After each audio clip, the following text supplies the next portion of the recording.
Let me ask you a question. How long do you think it took us to prepare for this specific conversation? The research, the notes, the coffee, the setup? If we're being honest, probably a few hours combined. Why? You thinking we're inefficient? I'm thinking we might be obsolete.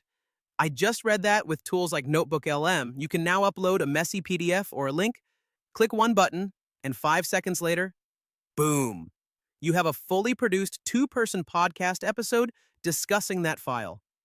5 seconds. That's barely enough time to clear your throat. Exactly. And the scary part? It's not that robotic GPS voice monotone anymore. It's banter. It's ums and ahs.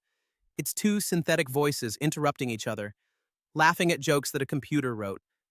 It's terrifyingly good. So the big headline is podcast is dead. See, I'd argue the opposite. I'd say podcast is dead, long live the podcast. That sounds like a paradox? Unpack that for me. Think about photography. When the smartphone camera came out, everyone said professional photography was dead because suddenly everyone had a high-definition lens in their pocket. And sure, the market flooded with photos, but did photography die? No, it just changed. What we're seeing now is the democratization of the radio station. Right, so formerly, you needed a microphone, a quiet room, and editing skills. Now, you just need a URL and an internet connection. Precisely, it's the ultimate lowering of the barrier to entry. If you have a boring 50-page financial report, you don't have to read it anymore. You can have two AI hosts banter about the Q3 earnings while you drive to work. That is a massive utility unlock. It turns data into entertainment instantly. That sounds great for the consumer, sure. But let's look at the creators. If the market is flooded with millions of AI-generated shows, doesn't the value of content drop to zero? It's the noise floor problem. If everyone is shouting, can anyone be heard? That is the economic danger, yes. We are moving from a scarcity of content to a scarcity of attention, even more than we already have. But here is the deeper question, and I think this is where the human soul argument comes in. If I play you a clip of an AI podcast and a human podcast and you can't tell the difference sonically, does it matter? I want to say yes. I want to say, of course it matters, but it does. But if I'm laughing and I'm learning, does the origin story of the voice actually change the utility of the product? It might not change the utility, but it changes the connection. Think about a handwritten letter versus a font that looks like handwriting. They convey the same information. They might even look identical at a glance. But the value of the handwritten letter isn't the ink, it's the time. It's the intention. So you're saying the friction is the value? The fact that a human struggled to make it is why we care? In a way, yes, an AI predicts the next plausible word based on probability. It doesn't have lived experience. It doesn't have fear. It doesn't have a mortgage to pay or a reputation to lose. When a human host pauses or gets emotional, it's because of a biological reaction to a thought. When an AI pauses, it's a calculated simulation of a biological reaction. But that brings us back to the Turing test. If the simulation is perfect, is the audience just fooling themselves? Or maybe we don't care about the soul as much as we claim to. Maybe we just want the dopamine hit of a good story, regardless of the author.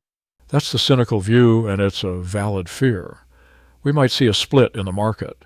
You'll have fast food content, cheap, instant, AI-generated, perfectly nutritious information, and then you'll have artisanal content, human-made, flawed, slower, but carrying that stamp of authenticity. Like buying a synthetic diamond versus a mined one. Chemically identical, but people still pay a premium for the real one because of the story behind it. Exactly. But here's where it gets tricky. Notebook LM and these tools aren't just creating noise, they are creating synthesis. They can read 10 books in seconds and synthesize a conversation connecting dots that a human might miss. So, in some analytical ways, the AI might actually be the better podcaster. That hurts my ego a little bit. It should. It challenges the idea that synthesis and creativity are exclusively human traits. We used to think chess was the pinnacle of human intellect. Then Deep Blue happened. We thought art was safe. Then Midjourney happened. Now we think conversation and personality are safe. And 5 seconds of processing time is proving us wrong. It forces us to redefine what a creator is. Maybe the human role shifts from maker to curator. You aren't the one talking anymore. You are the one directing the AI on what to talk about, what tone to take, what angle to pursue.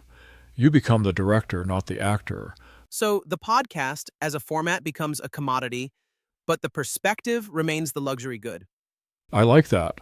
The perspective is the luxury good because an AI can simulate a perspective, but it can't stand for one. It has no skin in the game. If an AI gives you bad advice, it doesn't lose sleep. If a human gives you bad advice, there are social consequences. That risk creates trust. Trust. That's the key word. In a world of infinite instant content, trust becomes the scarcest resource. And that is why the human soul isn't obsolete yet. We crave connection with other consciousnesses, not just other algorithms. We want to know that someone else is out there, seeing the same world we are, feeling the same confusion. So we're safe for now? We're safe from being replaced, but we aren't safe from being drowned out. The water level is rising. We just have to learn to swim better. Or maybe we just need to build a better boat. It's fascinating to think that the golden age of audio might actually be just starting, but the voices we hear in our headphones might not have mouths anymore.